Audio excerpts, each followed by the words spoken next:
नमस्कार दोस्तों, मेरा नाम है अंशुमन नायक और आप सभी का बहुत बहुत स्वागत है इंडियन डिफेंस न्यूज की डिफेंस टॉक सीरीज में, जहां पर हम रोज नए नए डिफेंस अपडेट्स के बारे में बात करते हैं। तो चलिए देर न करते हुए आज की वीडियो शुरू करते हैं।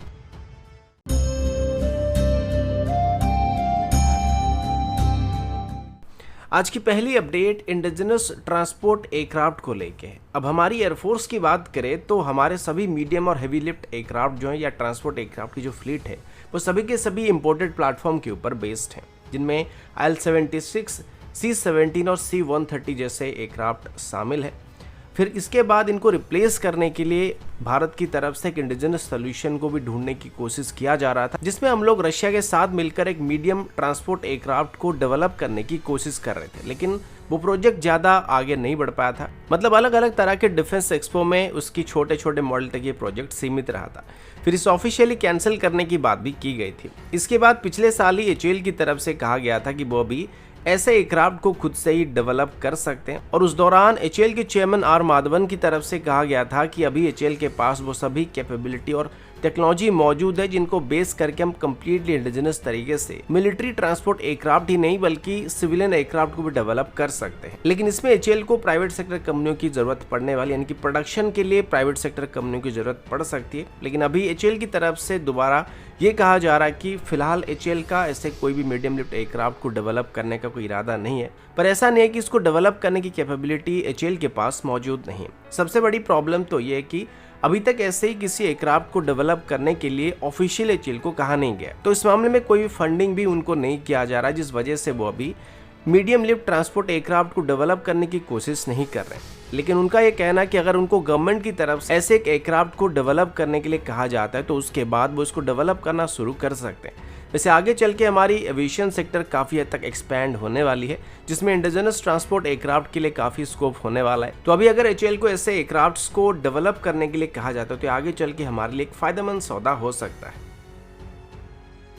अगला अपडेट DRDO की तरफ से। आप सभी ने देखा होगा पिछले कुछ दिनों में भारत की तरफ से बे ऑफ बंगाल के ऊपर एक नहीं बल्कि एक एक करके कई तरह के नोटम वार्निंग को इशू किया गया था, जिसमें हमने मल्टीपल मिसाइल को टेस्ट किया था और हमारी बैलिस्टिक मिसाइल डिफेंस सिस्टम की फेज 2 इंटरसेप्टर मिसाइल को भी टेस्ट किया था। इसी बीच ये भी सुनने को मिला था कि इस टेस्टिंग के बाद चाइना की तरफ से अपनी एक रिसर्च वेसल या स्पाई वेसल, आप कुछ भी कह सकते हैं, उसको इंडियन ओशन रीजन में भेजा गया था ताकि भारत की मिसाइल टेस्टिंग के ऊपर नजर रखा जा सके।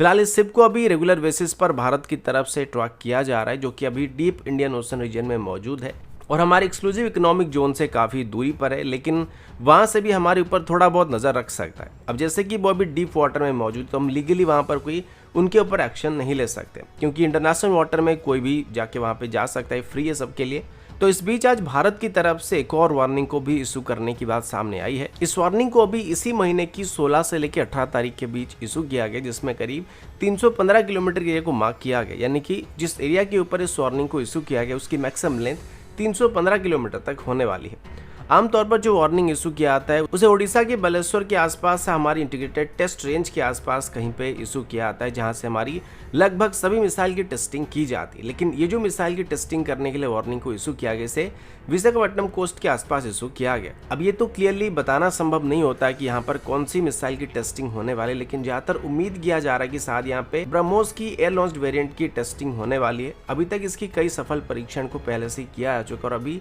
ये शायद ब्रह्मोस A का फाइनल यूजर ट्रायल होने वाला है, या फिर इसको आप एक तरीके से चाइनीज शिप्स के लिए एक वार्निंग भी कह सकते हैं। अगला अपडेट पाकिस्तान की तरफ से। पाकिस्तान जाने से पहले कल मैंने आप सभी को बताया था कि भारत की तरफ से अभी अपनी डिफेंस सैटेलाइट्स को लॉन्च करने के लिए एक सेपरेट मोबाइल लॉन्च व्हीकल को तैयार किया जा रहा है, जिसे प्रोजेक्ट वेदा का नाम दिया गया,